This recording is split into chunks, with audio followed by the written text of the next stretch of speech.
Stevedoring was a top issue in the recent consultative forum meeting in Grand Turk at the NJS Francis building. President of Tropical Shipping Carl Simmons continues to defend his company.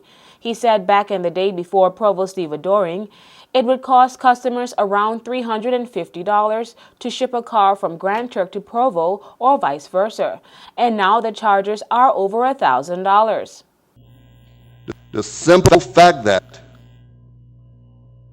it costs you $142 to load the container on the ship in Provo. They can charge $30 to drive the car in container. Charge another $140 to offload the car in Grand Turk.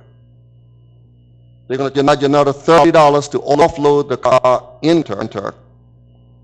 Then you have to pay another $142 to put the empty container back on the boat. That is wrong. Simmons said it cost customers more in handling fees than what freight cost years ago.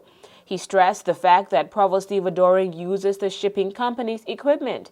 He said the shipping companies are then placed in a compromising position as they would have to figure out how to charge customers after getting a big bill from Provo Stevedoring. Simmons said there is no consideration and there is nothing shipping companies can do about arrangements Provo Stevedoring has with TCIG. Another issue he pointed out to the forum was that Provo Stevedoring have the authority to increase rates as they see fit. The tropical shipping head also spoke on credit terms. We all know that most of us are in business, and we talk about extending credit to our customers. Provo Stevedoring would present the ship lines with a bill on a Monday, and Thursday they come to you with your hands open for a check. If not, they're not going to touch your next vessel. So it put the ship lines in a critical situation of how you can extend credit to your customers, and their vendors. So those days of extending credit are no more. Therefore, the ship lines basically have to cough up funds that they have not collected from their clients as yet for the services they have provided. So you have to try and change your credit terms with the customers, or try and find money from somewhere so you can pay your weekly bill or bills. If not, you're not going to get their services. Now, chairperson of the forum, Lillian Mizik, questioned Simmons on a recent incident concerning charges. Mr. Simmons, can you clarify something for me, please? Now, 2 weeks ago, I was told that a gentleman brought in a piece of heavy equipment, and Tropical's rates were exorbitant, to the extent that the person went to Provo Stevedoring. Provo Stevedoring gave the individual a copy of the invoice that they had sent to you, and it was far less than what Tropical had charged.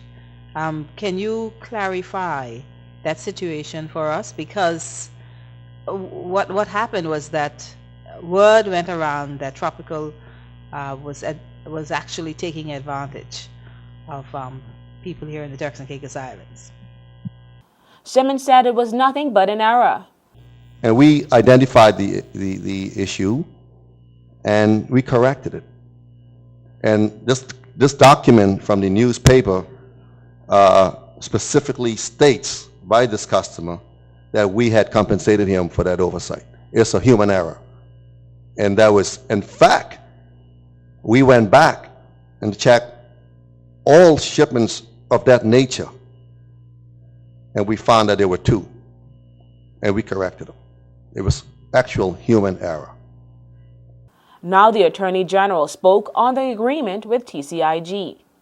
I would like to perhaps emphasize the importance of when contracts are being negotiated, the importance of getting it right, because what I think has been happening in the past is that we end up with contracts that are not properly negotiated, and then that's reflected in a document, which basically the chambers will be given instructions in terms of what, and if we get instructions which when translated into a document, we can only go by those instructions, and if that's what's agreed, that's what will be reflected in the document, whether it's bad or else. So that is going to be crucial, very important to make sure that the provisions are properly negotiated and that all the provisions are very clear. For WIV4 News, I'm Takara Bain.